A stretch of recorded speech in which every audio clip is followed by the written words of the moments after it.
All right, let's discuss more now with retired FBI Supervisory Special Agent Jason Pack. Jason, great to see you. So help us understand what kind of clues or evidence are investigators examining or looking for, in addition to what they already have, to help determine a motive here. Is that a priority, a motive?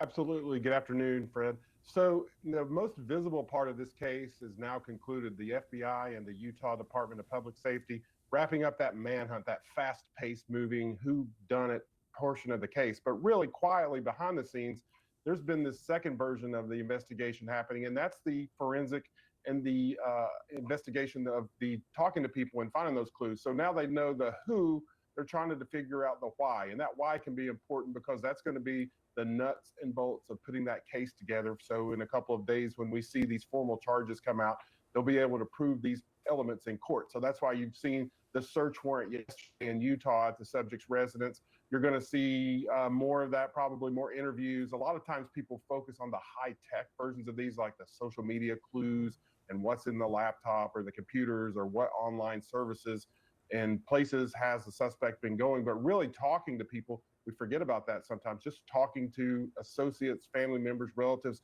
can really provide some context about that why and why now. And apparently the suspect is reportedly no longer, talking to, cooperating with investigators, but a lot is being analyzed, including bullet casings that they found etched with messages like, hey, fascist, catch. How will items like these be pivotal in the investigation?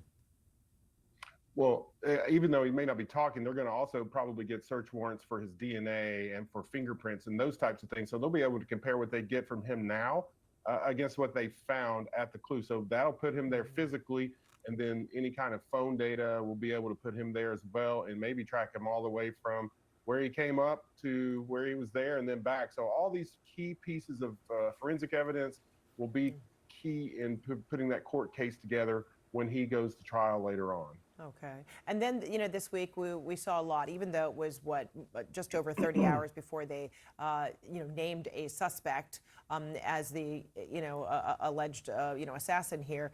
There was a lot of back and forth during the manhunt, to find Charlie Kirk's killer. Contradictory statements were put out by law enforcement about whether it was the person of interest or, the FBI director posting Wednesday that a subject was in custody before having to walk back that claim. So analyze what you supposed happened there.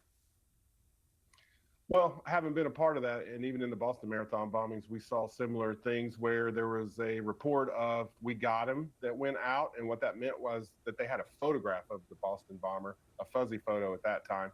But somebody got that message out and it turned into, hey, they've arrested somebody with the Boston Marathon bombing. That caused a frenzy at the federal courthouse. And people were calling in threats. They had to evacuate the building, including a daycare that was there. So these bits and pieces of information that get misinterpreted sometimes, kind of we call it the fog of war in the first parts of that. The information is rapidly changing. What you hear initially is often changed when investigators and agents go out there, interview the people, and get the actual facts and bring that back. So during the early times of that, it's really hard to do that. So you have to be careful what you put out. You want to make sure it's accurate. People want it to be fast and immediate, but you want to make sure that it's the right information. CNN is also reporting that there's growing frustration within the FBI over Director Kash Patel. Some employees, saying they find it galling that Patel claimed, personal credit for the most successful parts of the investigation, praising law enforcement, even this after so many layoffs of people within the FBI. And even his remarks that certainly underscored a personal relationship that he had with Charlie Kirk. In any way, will those things compromise the investigation or compromise the prosecution phase of this investigation? I don't think so. I think, Fred, what's really important is that the men and women who do the work of the FBI every day, the people I worked with for 21 years, get up every day. They don't care who the administration is. They don't care who's in charge. Their calling is to serve the American people. And the men and women that I know that do that in the Bureau still don't care who gets the credit. They just want to bring justice to the people who are the victims and bring the criminals to justice too. All right, Jason Pack, Great talking to you. Thank you so much. Thanks, Fran.